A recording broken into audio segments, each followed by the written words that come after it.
Here we start our chapter 3rd of expense from your special English class 10. In this chapter, Francis Bacon is a writer of this chapter. So Francis Bacon want to say that how we should manage our financial matters. In this essay, he instructs his reader to be discreet in spending money. According to him,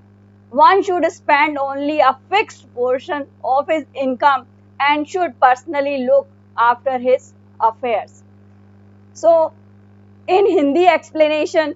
if we saw first line that riches are for spending and spending for honor and good actions.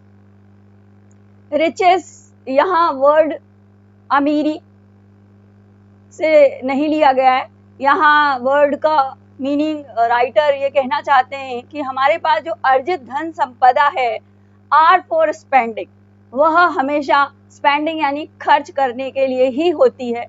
और उसको खर्च करने का तरीका कैसा होना चाहिए ये बार बार हमें राइटर बता रहे हैं. यहाँ उन्होंने फर्स्ट लाइन में बताना चाहा कि रिचेस आर फॉर स्पेंडिंग, यानी जो हमारी धन संपत्ति है उसकी जो आय है उसे हमें खर्च करना ही चाहिए और वो खर्च करने के लिए ही होती है. एंड स्पेंडिंग फॉर हॉनर, लेकिन खर्च हमें कहाँ करना चाहिए? फॉर हॉनर, हॉनर यानी सम्मान के लिए, एंड गुड एक्शन के लिए और अच्छे कार्यों के लिए सदा हमें हमारी संपत्ति की जो आय है उसका खर्चा करना चाहिए. Therefore, expense must be limited by the worth of the occasion. हमें हमेशा जब हमारा एक्सपेंस है यानी जो हमारा खर्चा है मस्ट बी लिमिटेड, हमेशा लिमिट में करना चाहिए, हमेशा निश्चित सीमा में करना चाहिए. और जब हम खर्चा कर रहे हैं तब हमें हमेशा देखना चाहिए by the worth of occasion, यानी जिस ओकेजन पर हम खर्च कर रहे हैं, जिस प्रोग्राम पर, जिस कार्यक्रम पर हम खर्च कर रहे हैं वो उसकी वर्थ यानी इम्पोर्टेंस, यानी इसकी इम्पोर्टेंस कितनी है हमारे जीवन में या इस कार्य की उपयोगिता कितनी है, इसके लिए हमें कार्य करना है. For voluntary undoing be as well as for a man's country as for the kingdom of heaven. Voluntary undoing means आपका द्वारा किया गया पूर्ण खर्चा यानी संपूर्ण स्वैच्छिक खर्च जो कि आप कर रहे हैं. बी एज वेल, वो तब अच्छा कहा गया है जब मैन्स कंट्री पर या किंगडम ऑफ हेवन पर किया जाए. यहाँ हर व्यक्ति अपने राष्ट्र की उन्नति के लिए खर्च करे या फिर किंगडम ऑफ हेवन यानी ईश्वरीय कार्यों में, यानी किसी प्रकार से मानवता के हित में अगर वो खर्चा करता है तो ये खर्चा अच्छा बताया गया है. But ordinary expense ought to be limited by man's state. हमारी जो धन संपत्ति है उसका जो ऑर्डिनरी एक्सपेंस है यानी जो मामूली खर्च है ought to be limited यानी बहुत कम हमें करना चाहिए. And govern with such regard, और उस खर्चे को हमें इस प्रकार से गवर्न करके रखना चाहिए, इस प्रकार से मैनेज करना चाहिए कि it be with his compass, यानी हमारी लिमिटेशंस के मध्य ही खर्चा हो, हमारी सीमा रेखा के अंदर ही खर्चा हमें होना चाहिए. जितनी हमारी आय है, जितना हमारा आय के स्रोत हैं उसके अनुसार ही हमें खर्चा करना चाहिए. And not subject to deceit and abuse of servant, और हमें खर्चा कभी भी डिसीट करने में यानी किसी को भी धोखा या छल करने में नहीं लगाना चाहिए. एंड अब्यूज ऑफ सर्वेंट, और किसी प्रकार से सर्वेंट्स जो हमारे घर में उपस्थित हैं उनका एक्सप्लॉयटेशन करने में या किसी प्रकार से उनको परेशान करने में हमें सर्वेंट्स के अपना खर्चा नहीं करना चाहिए. अपने पैसे को इस तरीके से सदुपयोग हमें करना है कि हमारे कार्य बाद में लोग गुने. Order to be best show, अगर अच्छा प्रदर्शन हमें अपने जीवन में करना है, बेस्ट शो यानी हमारे जो जीवन में हमें अपना जीवन जीना है वह बेस्ट कैसे होगा? That the bills may be less than the estimation abroad, यानी जितना हमारा खर्चा है, जितना हमारी आय है, आय के बाद जो हमारे बिल्स हों जो हमारे खर्चों के, जो हमारे बिल आए वो लेस हों, बहुत कम हों। In this paragraph we saw, certainly if a man will keep but of even hand, his ordinary expense ought to be but to the half of his receipts. Certainly if a man will keep, अगर कोई व्यक्ति अपने even hand से खर्च करता है, यानी अपने खुले हाथ से खर्च करता है, his ordinary expense ought to be but to the half of his receipt, तब उसके जो खर्चे होने चाहिए हाफ ऑफ हिज रिसिप्ट, यानी उसकी जितने भी आय है उससे आधे होने चाहिए। And if he think to wax rich, wax यानी बड़ा अमीर व्यक्ति बनना अगर कोई चाहता है, but taught the third part, तब वह अपने आय को तीसरे हिस्से को ही खर्च करे, यानी अधिक से अधिक बचाए और आय का जो उसका खर्चा है, आय से जो उसका खर्चा है वो कम रखे, थर्ड पार्ट वो अपने खर्चे में ही खर्च करे। It is no business for the greatest to descend and look into their own state. It is no business, यहाँ कहीं कोई बुरा लगने वाली बात नहीं होनी चाहिए, या कहीं ओछा, बेसनेस यानी ओछापन नहीं होना चाहिए। टू द ग्रेटेस्ट यानी बड़े से बड़े अमीर जो व्यक्ति होता है, डिसेंड मीन्स उतरना, look into their own state यानी अपने स्टेट की, अपनी धन संपदा की अगर स्वयं बड़ा सा बड़ा व्यक्ति अगर देखभाल करता है तो इसमें कोई बेसनेस वाली बात नहीं है। सम फॉरबियर इट, कुछ लापरवाही से, नॉट अपॉन नेग्लिजेंस अलोन, कुछ लोग जानबूझकर नेग्लिजेंस कर देते हैं, अपनी धन संपत्ति को अच्छे से देखने की कोशिश नहीं करते हैं और वो ये सोचते हैं, डाउटिंग टू ब्रिंग देमसेल्फ, और अपने आप को शंका में रखकर वो ये सोचते हैं कि melancholy in respect they shall find it broken, कि अगर उदासी आ जाएगी हमको, हमारे मन में हमें बुरा लगेगा कि in respect they shall find it broken, कि वो देख रहे हैं कि वो जो धन संपत्ति है उसका जो व्यय है बहुत ज्यादा बढ़ गया है, तब हम अगर उसे देखेंगे तो हमारे धीरे धीरे हमारे अंदर उदासी छा जाएगी, हमें बुरा लगेगा। But wounds can not be cured without searching, लेकिन कहा भी गया है कि जो वुंड्स होते हैं यानी जो घाव होते हैं, कैन नॉट बी क्योर्ड, कभी भी क्योर नहीं किए जा सकते विदाउट सर्चिंग, उनका इलाज नहीं किया जा सकता जब तक उन्हें हम ढूंढेंगे नहीं, ढूंढ कर साफ नहीं करेंगे। उसी प्रकार से हमारी धन संपत्ति, जो हमारी आय का जो स्रोत है, हमारी जो स्टेट है, उसका सही देखभाल अगर हम जब तक नहीं करेंगे तब तक हम वैक्स रिच नहीं हो सकते, बड़े संपत्तिशाली व्यक्ति नहीं बन सकते। He that can not look into his own state, अगर कोई व्यक्ति अपने स्टेट को नहीं देख पा रहा है, he had need both choose, तब उसे दो चीजें करनी चाहिए। वेल दोस्त whom he employ, एक उसे जो भी एम्प्लॉय रख रहा है, वो फाइनेंशियल मैनेजर जो रख रहा है उसे वो देखभाल कर रखे। And change them often for new, और अक्सर उन्हें बदलता भी रहे।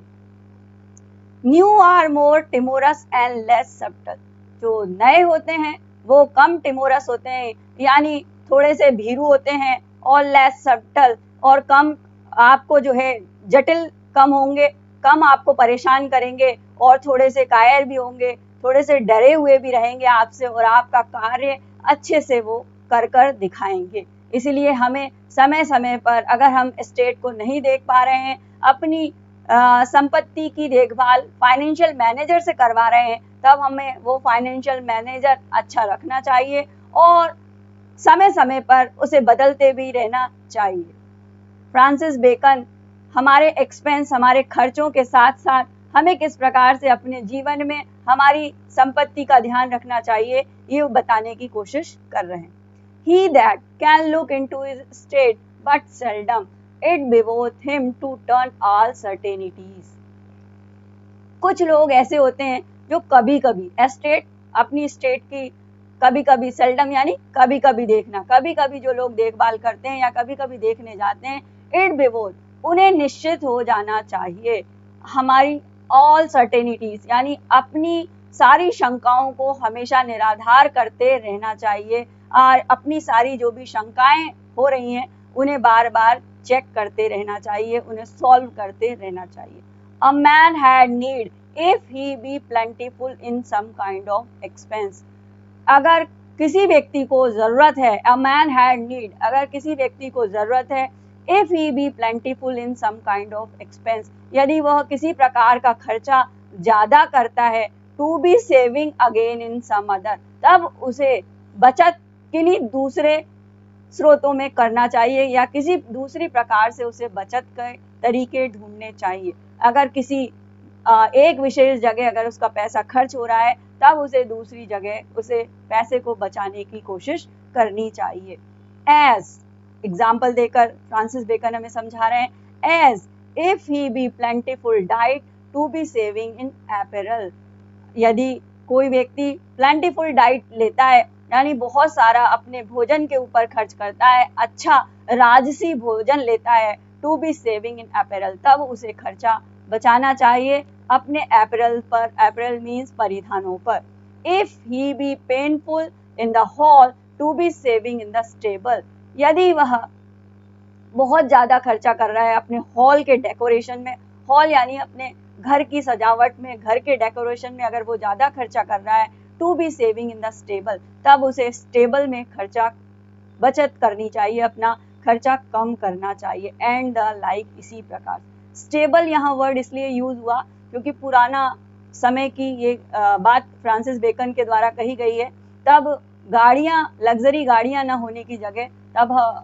लोग इधर से उधर जाने के लिए घोड़े रखा करते थे, इसलिए यहाँ saving in the stable word use हुआ।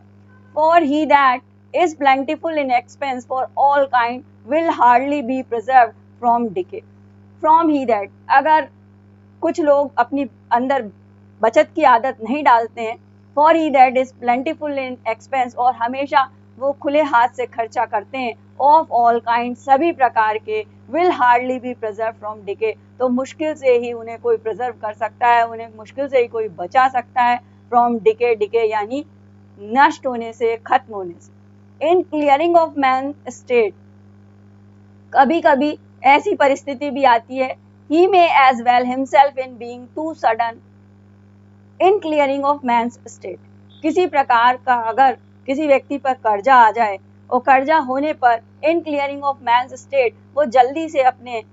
किसी प्रकार की स्टेट को बेचने की कोशिश करता है, he may as well himself in being too sudden, अगर वो जल्दी से उस कर्जे को पूरा करने के लिए अपनी धन संपत्ति का कोई थोड़ा सा हिस्सा बेचने में अगर वो जल्दी करता है, as in letting it run too long, जिस प्रकार से वो खर्चा